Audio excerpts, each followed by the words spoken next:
Good morning, everybody. Happy Sunday. And we've got a lot of things to do now, right?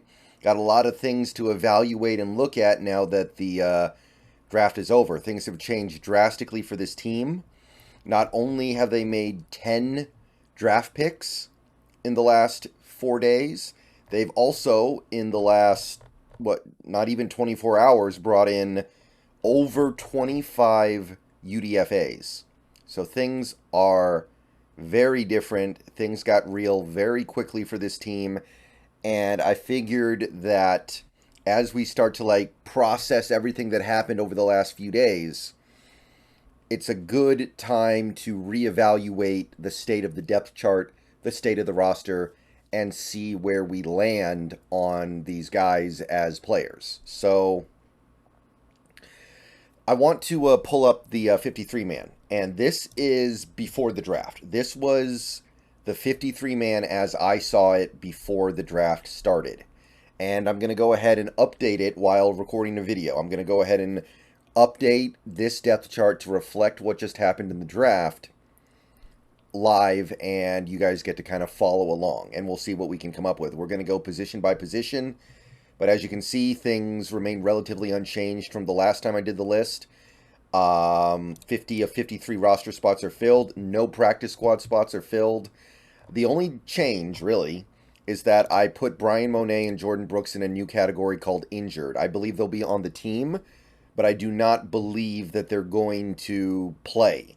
Or if they play, it won't be until the end of the year. So they're probably going to, at the minimum, start the season on the PUP. And I know that Schneider was kind of blowing sunshine a little bit about the Jordan Brooks thing. But to me, it's not happening. It's just not on the table. It's not realistic. It's not a real possibility. He got injured in January. I don't expect to see him again until December at the earliest, and that is at the earliest. And Monet, same thing. He got hurt at the very close to the end of the season. And it was a big injury, and he, being the kind of player that he is, I mean, I personally would love to let him go and claim some of that money back, but that may not be possible because he's injured, and I just don't see him playing this year. At the very minimum, we can safely assume he will not be ready for week one. Maybe he'll be ready at some point in the season, but I'd be shocked if he was ready for week one, given the nature of his injury and the position that he plays and the nature of being a nose tackle in the NFL. Just would not expect much of anything there. Okay. So how do things update position by position? So let's start with quarterback. Nothing meaningful changed. However, yesterday we did pick up a quarterback in the UDFA pool named Holton Allers. So let's go ahead and add him on here. Now, do I think that he'll be the practice squad quarterback? Not really. I don't see that happening, but he's a placeholder. I think we will have a practice squad quarterback, and it could be Allers if we never bring anybody else in. But more than likely, I think we bring in somebody like a Sean Mannion or somebody who maybe gets cut in the coming months, somebody who's a little more credible as a backup or a third string quarterback. But nothing else changes there. Okay, running back.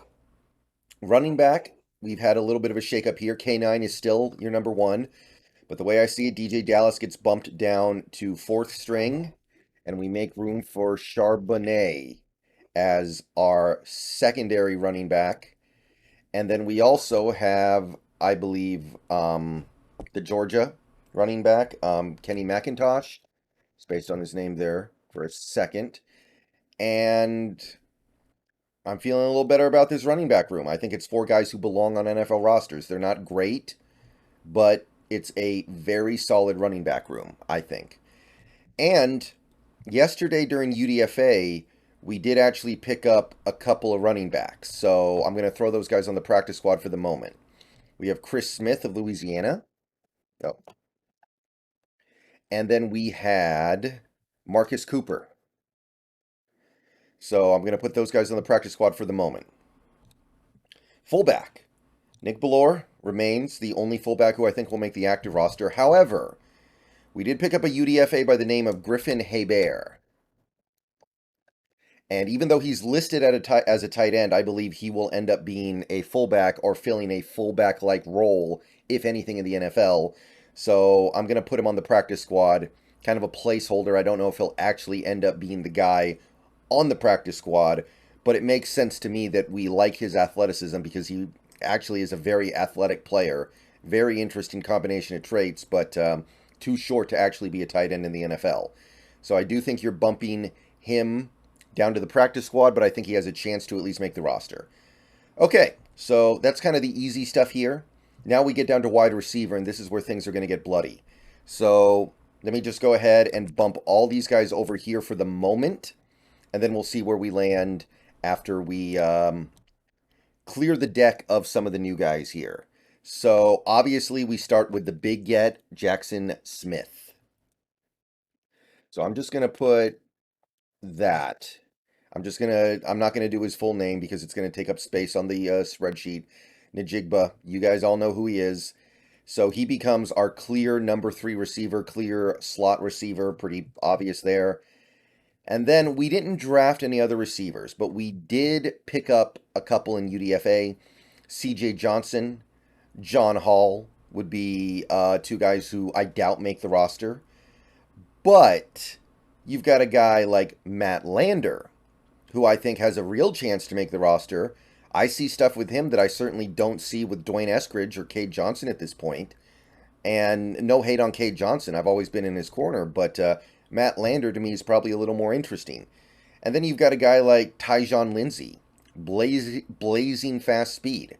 So I think he at least becomes an interesting option to maybe take one of those receiver spots. Now, I'm not going to talk about Jake Bobo. He's way too slow. There's no way Jake Bobo is an NFL wide receiver on the actual roster. But the way I see it, I'm going to be a little bit bold here. I'm going to say Lander becomes our number 4 receiver. And I'm going to go ahead and throw him up there in green because I'm showing a little bit of faith here. And then I'm going to say Derek Young is your 5th receiver. So he is on the active roster, but he's not somebody you're leaning on for a huge role or anything like that. So that means Dwayne Eskridge is getting left out in the cold here, and honestly, we seem to be so obviously done with him, I don't even know why you put him on the practice squad. I don't. So I'm going to say that Dwayne Eskridge, I'm just going to throw him right into the cut pile. It seems like we are done with him. We are as done with him as the fans are. So I'm going to put Cade Johnson on the practice squad still. I think he sticks around on the practice squad. And then I am also going to throw on, let's see here. I'm going to do Lindsey. I'm going to do Tyjon Lindsey. I like him.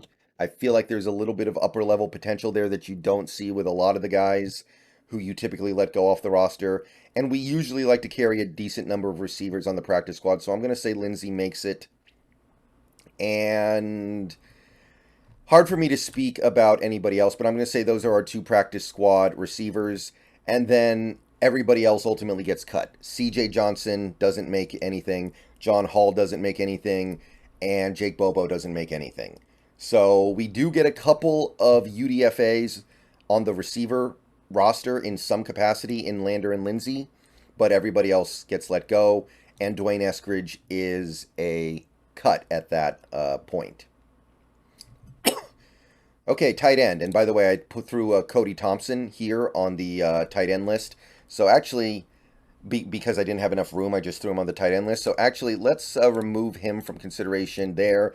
And let's just throw him here for the moment and see if maybe we can fit him onto the practice squad when all is said and done. Wouldn't surprise me if we carry 3 receivers. So let's just put him there for the moment. Now, we can't carry more than 3 tight ends. So Mabry is obviously going to get bumped down to the practice squad. And he's obviously perfectly fine there. We feel pretty comfortable with him there. That's been obvious over the years. Some of the potential tight ends we picked up in UDFA were Kendall Randolph, who is a guard / tight end, which is kind of fun. And I believe there was, Noah Gindorf. But I don't believe either guy is going to make the roster or the practice squad. So they're ultimately going to be left off here. And now we move to the offensive line, where We had a little bit of movement at the tackle positions, just a little bit in UDFA, but nothing that I think is really significant enough to actually put on the practice squad. Like, we picked up a couple of tackles who are probably going to play guard in the NFL anyway, and I'm not really going to speak about those guys. So I don't think our tackle situation changes. But remember, McKenzie and Island are tackles. They're just put at guard right now on this list because I needed somewhere to put them. So let's put them back where they belong. They belong here in the practice squad tackle list. So Jalen McKenzie and Greg Eland become our practice squad tackles. And we are getting them off the list. And we are also pushing Joey Hunt off the list and onto the practice squad list for the moment. Emphasis on for the moment here.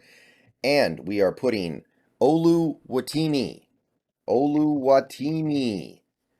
as our backup center behind Evan Brown. And then at right guard, we are going Anthony Bradford, another guy we drafted, so obviously going to make the roster.